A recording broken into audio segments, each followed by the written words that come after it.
question. I know you and I have had many good conversations about the future of our industry that we're in. Final question to you. What's your future vision for Electechs? One thing that we have done as a business is we've gone more for quality than quantity. We as Electechs' vision in the beginning was electrical technicians.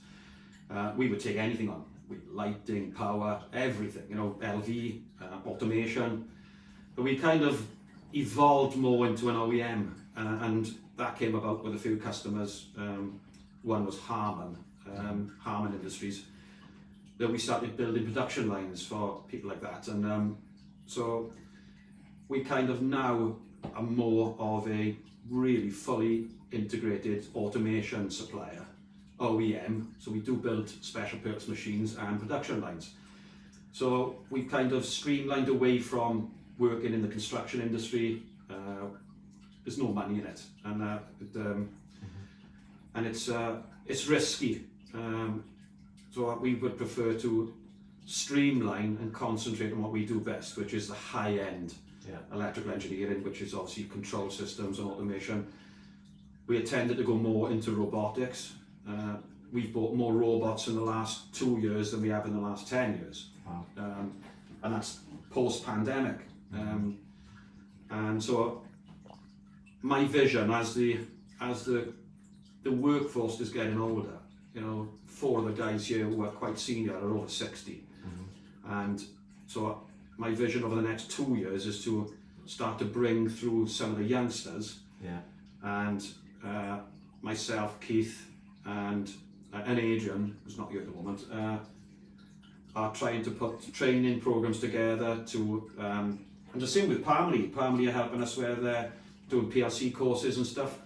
So we are training youngsters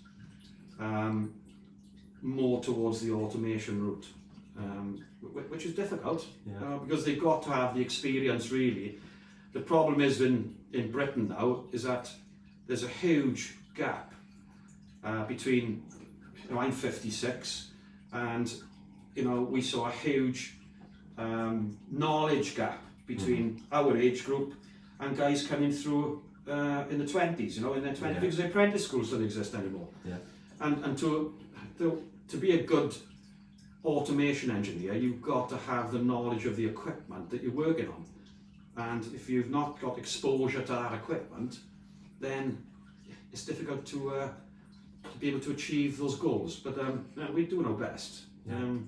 We will get there, you know. But you know, the youngsters have got to have the desire, which they have, and the older guys they're absolutely brilliant with them. They're really trying to pass on their knowledge. Is it? You know, like I've always passed on knowledge. I've never held anything back. If anybody asks me something, if I know the answer, I'll help them, and if I don't, I'll find out.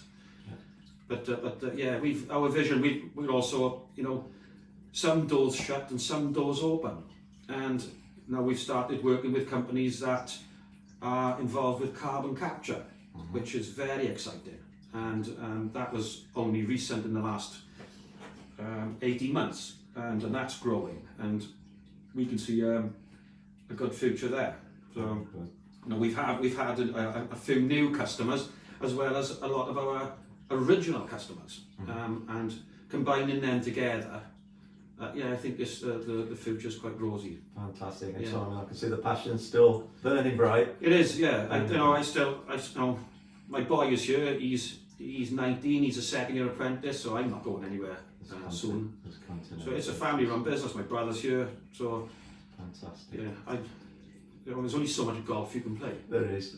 Well, we look forward to that. Simon, thank you very much. As always, it's always a pleasure. So there we have it, a fascinating insight into the Electechs success story, and we wish Simon and his team all the very best for the future.